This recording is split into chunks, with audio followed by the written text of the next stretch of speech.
Right, good afternoon, everyone. So I'm Susan Riitala. I'm a partner at ReedSmith in the asset finance team. And we've had a bit of a roller coaster year last year. I'm sure that's been in everyone's minds today. And now we look forward to 2023. So I'm joined here with a panel of experts to talk about capital raising in 2023. And we'll start with brief introductions. We have a large panel and only 30 minutes. So I'll let you all briefly introduce yourself and then we'll get chatting.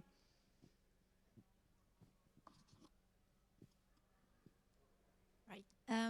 Chiara Caprioli. I represent the Luxembourg Stock Exchange, which is the leading exchange for debt securities, and I'm also here with my second hat, which is representation of the Luxembourg Green Exchange. The Luxembourg Green Exchange is a platform entirely dedicated to sustainable securities, which we launched in 2016 in the aftermath of the Paris Agreement with the idea to create awareness about strong sustainable investment opportunities. Jim Cirenza from D&B. I spent the first half of my career at Goldman Sachs and JP Morgan and the second half of my career at Carnegie and D&B. So for the first 20 years I dated shipping, and for the last 20 years I'm kind of married to it now. Wonderful. Name is Doug Mavrinac. I am with Jefferies. I've been with Jefferies for 20 years now. So a lot of old familiar faces in the audience and on the panel, which is great. First 15 years I ran Jefferies' equity research practice on the shipping side, the last 5 years on the investment banking side. All right. Espen Lysdahl with Clarksons. I co-head the investment banking shipping team. We're part of the Clarksons group, and yeah, I've been through at least a couple of cycles. I don't have as much experience as my gentleman to the right, but enough to see the opportunities ahead now, and looking forward to a good panel. And my name is Morten, Mosegaard, and I am the CFO of Maersk Tankers and Maersk Product Tankers. So I represent the Maersk family investment and Mitsui & Co., who are invested in this market, as well as managing vessels on behalf of partners.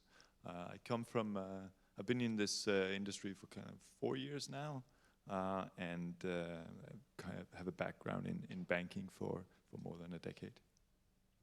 Thank you, everyone.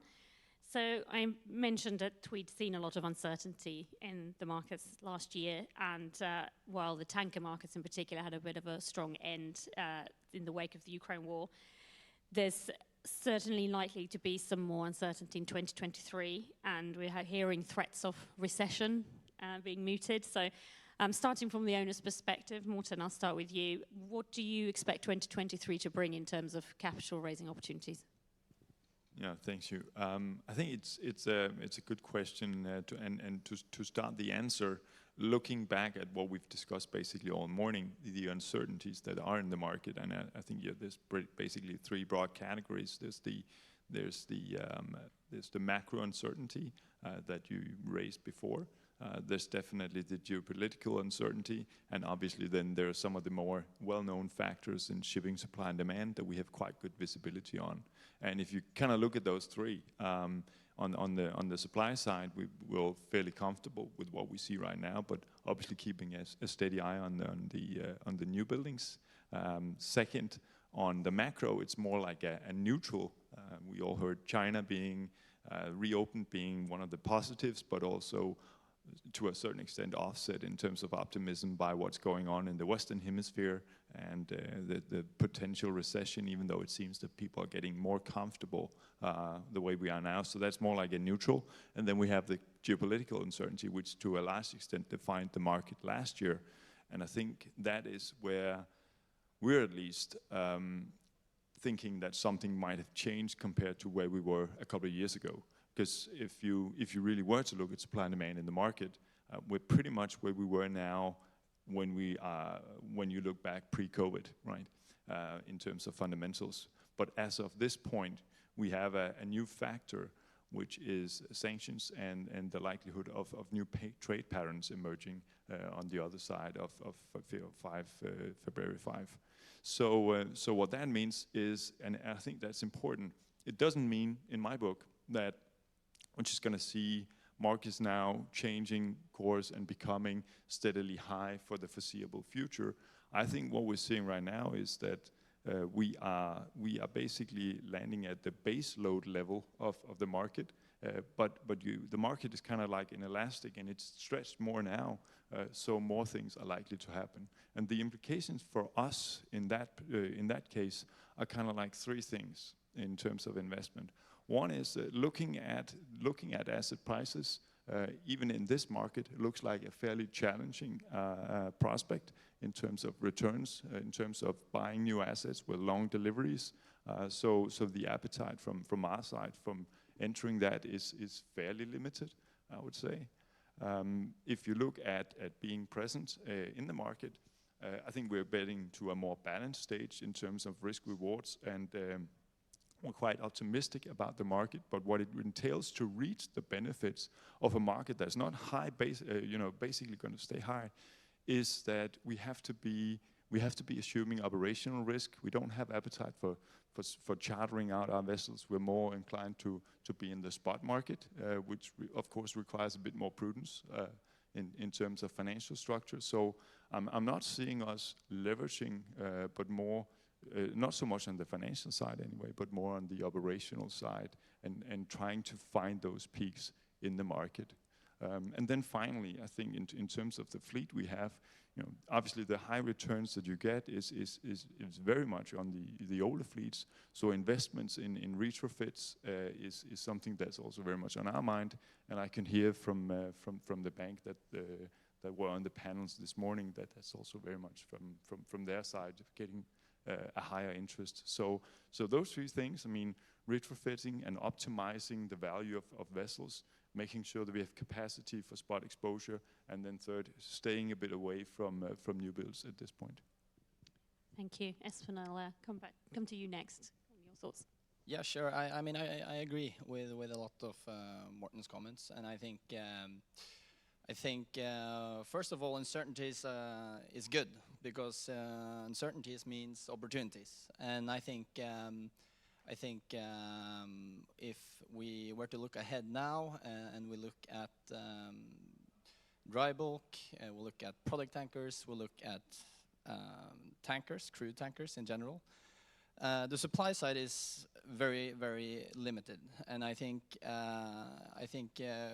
if you make an investment decision today, you need to sort of think a little bit like Bob Burke and think about either you are seeking financial leverage or you're seeking operational leverage, or perhaps both, or perhaps you won't achieve any of those, or you have to wait a long time to achieve it. But anyways, for product tankers and for tankers in general, I mean, you can acquire assets in the market today, 10-year-old assets, put them on a 1-year time charter and achieve between 20 and 30% unlevered returns. And it's very difficult to not think of that as, a good investment opportunity. But at the same time, if you look more to the potential upside and more on the financial leverage side, I think my colleague Turner, he had a very interesting graph here earlier showing a new building graph and a new building parity graph on Capesize vessels. And that, for those of you that attended that panel, you might have seen that graph is shaped like a banana, and that banana looks a lot like the product tanker market did 1 year ago. And as a result, these stocks, they were the top performing stocks last year. They gained more than 300%. And I think there are very rare and few opportunities like that. But there are some segments that have some similarities to that. And the larger bulk carriers, as an example, they look attractive. And the last part is, of course, near-term triggers. And I think it's also been mentioned earlier today by several panelists.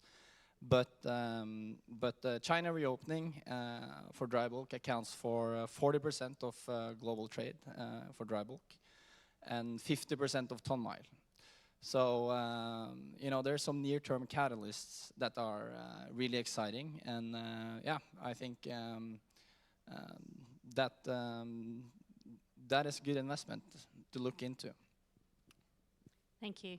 So uncertainty means opportunity. Doug, can I get your views then on that from the investor's point of view? I mean, are investors looking to invest in shipping despite the uncertainty? Yes. Taking those comments and extrapolating them to the investor's perspective, uncertainty does bring opportunities. And when we talk about uncertainty, let's start with macro uncertainty, right? What happened in 2008? What happened more recently is whenever things just get too hot from an economically cyclical standpoint, you start seeing, commodity prices starting to bubble up. Whenever commodity prices are more expensive, then people are willing to pay more to transport them.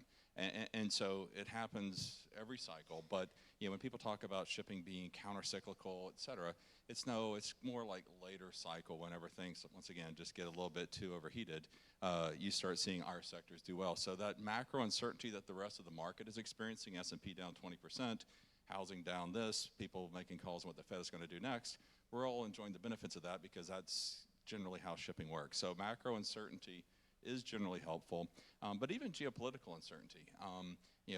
We've all seen past instances of redirected trade routes and things of that nature. That too is generally positive from a shipping standpoint. And so whenever you look at the last 12 months worth of geopolitical uncertainties, everyone's talking about February 5th.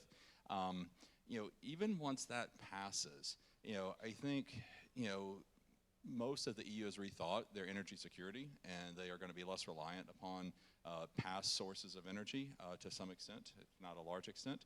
And so, this is potentially structural in terms of the demand uptick that we've seen. So, once again, it's under the premise of uncertainty, but all those things are very, very positive for shipping. And so, despite the opinions that we're expressing, I'll just kind of rattle through what we've seen and heard from investors over the last year or so. And I'm sure Clarksons and DNB and other peers in the audience have seen the same thing. But in the last couple of months, we've done equity deals where investors were there for container companies, liner companies. And then when you look at whenever the bulkers started to move, the bulk companies, and then most recently the tanker companies. So you're talking about across sectors whenever there's a story to be told. When you're looking at geographies, once again, just from our perspective, we've done Oslo, London, New York. So there's not like one market or another. It's investors by and large want to invest in this particular sector. IPOs, follow-ons, all this in the last 24 months. So despite the macro uncertainty that exists, you're seeing investors putting a lot of money to work, embracing whether it's structural change, uncertainty, et cetera. And there was a deal announced in the last 24 hours. We were on that. The thing was 5 times covered on a 3 to 4% discount. It's that sort of investor demand that exists in this uncertain environment. Espen, I think you had a thought. Yeah, sure. I think bringing this over to sort of the investors and what they want and what their criteria are. I think it's a very selective investor base that we have right now. But that being said, if you look outside the window and you look to other markets, shipping is doing phenomenal, and our markets are open. We're open for business. And I think that's important to remember. But markets are selective, and when I say markets, I mean investors. And I think, I know that if you bring something to market that has a different edge, let's say there is an IPO. We did 2 IPOs last year, one for a car carrier company, Gram, which was on the panel earlier today, and also one for a coal company. 2 very exciting segments, compelling stories, differentiating stories, and exposures that you could not otherwise obtain in capital markets. That combined with good sponsors and also, quite frankly, very, very strong fundamentals, that lay the foundation for very successful transactions. And then on the more similar transactions to what Doug just referred to, both secondaries and also primary placements of shares, I think there are 2 key ingredients now that investors want to see. The first thing is liquidity. You need to be able to trade and get in and out of that position. And the second part is dividends or capital allocation policy. But I think before sort of assessing what the criteria are, you also need to look at who the investors are. And back in 13 to 15, 70% of equity investor demand came from the US. Now there's sort of a shift, a structural shift, where that 70% of the deals that we did last year came from UK and Scandinavia. And I think, so that's the geographical distribution. And then you have the type of investors. And the type of investors, you mentioned a 5-time covered book. We've seen that too quite often. And what does that tell you? Well, it tells you that it's a different type of pockets investing now. Shorter money, more traders, hedge funds. And they want to see their investments being de-risked. And one way of de-risking it is of course by paying out the vast majority of the free cash flow and dividends. Thank you. Let me add one thing to that. Yeah, you were next. We've done nearly 20 roadshows in the last 6 months in New York and Boston with energy-related companies, and roughly half of them have been shipping companies. The schedules have been full, and we had a roadshow last week to New York and Boston where virtually every investor told us they still view themselves as being underweight everything that touches energy. So you think about S&P down 19% last year and energy securities up 59% last year. I guess everyone did what they expected to do, and once again, the perspective out there is investors are telling us we don't own enough energy-related stuff yet. And so your numbers are 70-30, our numbers are more like 60-40. We're seeing a lot more interest and broader interest from the US in the last 6 months than we've seen in probably 6 years. Thank you. And that very neatly takes us to the next topic, which obviously has come up a lot today, and that's sustainable and green finance, which we talked.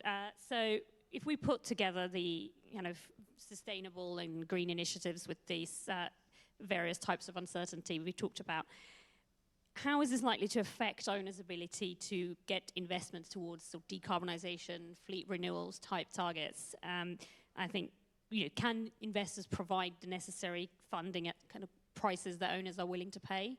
Chiara, start with you. Yeah. Well, talking of decarbonization, there we have another element of uncertainty.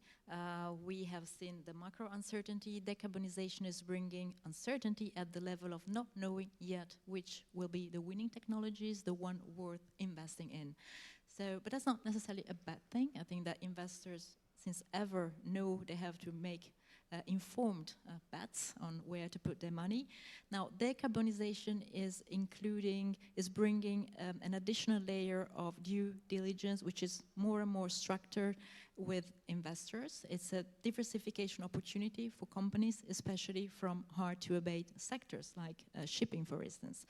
And going back to pricing, or even before pricing to investors' interest, I personally believe that the bond market is suitable to attract institutional investors into this sector, which has been so far pretty much underrepresented in capital markets for a number of, especially historical reasons.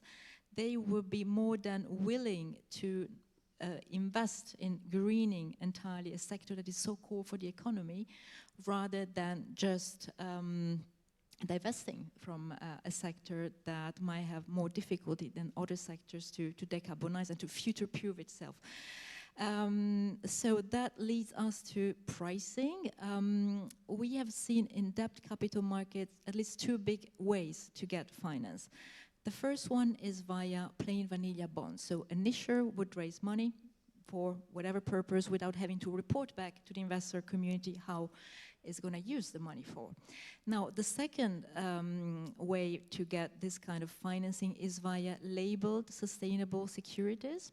And there we start to see pretty much a catalog of products. We've seen user proceeds securities whose proceeds needs to be entirely allocated to some sort of specific project via green or sustainability or transition bonds. And on the other side, we've seen sustainability-linked bonds, quite flexible instruments, pretty much getting traction within the shipping industry, where the issuer would still be able to use proceeds in a flexible way, but where it will commit to some sustainability targets and even commit to pay a penalty in the form of a coupon step up if it doesn't achieve this target. Now, both these big categories of products are with pricing advantages. There have been studies in both cases on twin curve that show that in most cases an issuer will get a few basis points to a bit more than a few basis point premium paid by investors if it chooses the sustainability format. Why that? I think that decarbonization is bringing a disclosure element in the equation. It's not just about getting funding, but is also communicating to investors how ambitious the decarbonization plans are, how serious KPIs are, and in a way, this is all built in the structure of these instruments. And I would like to make an example. We have quite a few shipping companies that have already started to embrace green bonds and sustainability-linked bonds. Maersk, they have priced the lowest ever coupon via their green bond 1 year ago. So they got 500 million euro with just 0.75% coupon. And that's something they wouldn't have gotten by using the traditional format. So it tells a lot about pricing. It tells about investors being able and willing to support the sector. And it also adds a diversification opportunity for investors in relation to the sectors that, as I said, they're underrepresented in capital markets, and for issuers to move from typically private finance, banking finance, to a much broader and deeper pool of institutional investors that are looking to very much long-term via bond kind of instrument, which are suitable for that. Thank you. Let me open that up to the rest of the panel for thoughts on the green angle. Yeah, so from our perspective, I think we see a lot of interest in terms of, and it's basically part of most of the discussion we have whenever it's with banks or other capital market participants. I could sort of separate green investments into two convenient categories, one being new vessels or new projects, which are often quite complicated in the sense that the risks are less transparent, and many talked about this today, that you kind of need to see a risk sharing across the chain, where you have a risk of actually having an end user taking a premium for those kind of assets, the technology risk, the risk of operating, etc. And you kind of need to get everybody together. So that's a kind of complicated form. And then there's the other form, which is taking existing assets and where we're basically going through all of our assets on a one-by-one basis to try to find out what kind of retrofits or additional things could be relevant to install in terms of energy saving devices. But here the issue is more that the classical form of shipping finance is not really geared toward that kind of activity, and it's more often than not something we fund ourselves through fee cash flow. So there are two different sorts and two different complications with it, I would say. When you're looking at equity investors, it comes up in every single meeting, non-deal roadshow, et cetera. So I don't know if it's a prerequisite, but it's definitely a consideration in every single meeting. Thank you. So from what you said, Morten, that ties us nicely to the last question, which is, you mentioned about bank finance not being as well geared towards these initiatives. So, Chiara, let me ask you this. Why are the capital markets a good alternative for that traditional banking finance? You've touched on a few of those wider investor points, but why should owners be looking at that as an option? Yeah, I wouldn't necessarily see capital markets as an alternative. I would see capital markets as an add-on to traditional and private finance. Decarbonization does require massive investments, and it might be the right timing for the industry to open up to a broader and more diversified base of investors. Now, within that, capital markets, and I'm talking about the debt side of capital market because that's the area where our stock exchange is more active in, we have bonds that are actually the perfect instrument for an industry like the one we know, and for the risk we have heard earlier on in the panel. We've seen bonds that are starting to price risk much better than they did in the past few years. Investors are willing to put money in more conservative instruments, like bonds are, relatively longer termish and with secure and safe and predictable returns. And that's a great way to access to the huge community of institutional investors like pension funds. They have to look pretty much long-term and future-proof their portfolio and grow value over time. So again, it's not an alternative, it's probably an add-on when it is most needed, knowing where the industry is in this very moment in time. Thank you. Jim? So there are very few companies, there are very few segments in shipping where the companies need capital to grow anymore. We've all seen the slides earlier today with the lack of new builds in most segments. But where the capital markets are needed are in two areas, and we've already had a couple of IPO pitches already this year, including yesterday. M&A is going to drive some of the need for capital markets, and private equity exits, like the Hafnia transaction this week, but private equity exits are going to drive some of the capital markets activity. And so, as long as we can stomach another year like last year with the S&P down 20% and everything near and dear our hearts in a constructive direction, that would work again in terms of getting deals done. Thank you. Kimi, I was going to say, do you want to open up to any questions to the panel from the... All right. I will ask my favorite question, which I like to ask in these types of things. And I appreciate that the panel has not had a chance to prepare for this one, but that's sort of the point. If we're doing this panel in a year's time, what are we going to be talking about? 30 seconds each. No suggestions. Sure, I can start. It's going to be a great panel next year. I think in 1 year, I think we're going to look back and we're going to see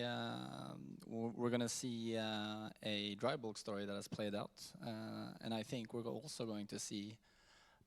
Keep in mind that even though the order book for certain segments are very very limited and all-time low, the lead time to ordering is at least 2 years. So those markets that are your markets. Quite frankly, they are very good right now, and they will remain very good until ordering starts again. Well, for what it's worth, it's always difficult to tell about the future. But I think we're going to talk about geopolitics still. I think that's going to remain a theme.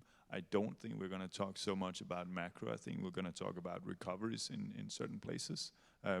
I do think that shipping will still be a topic that is favorable to investors for the simple fact that in the short term you have visibility on the order book and that's under control. Yeah, I think a year from now we'll be talking about how containers had weakened a bit, how dry bulk had strengthened, how products have gone from good to great, and how the crude guys are going to do quite well as well. And we'll talk about the recession that just ended, and we'll talk about the bear market that just ended, and that it's only the third year that value has outperformed growth, so stay tuned for a lot more.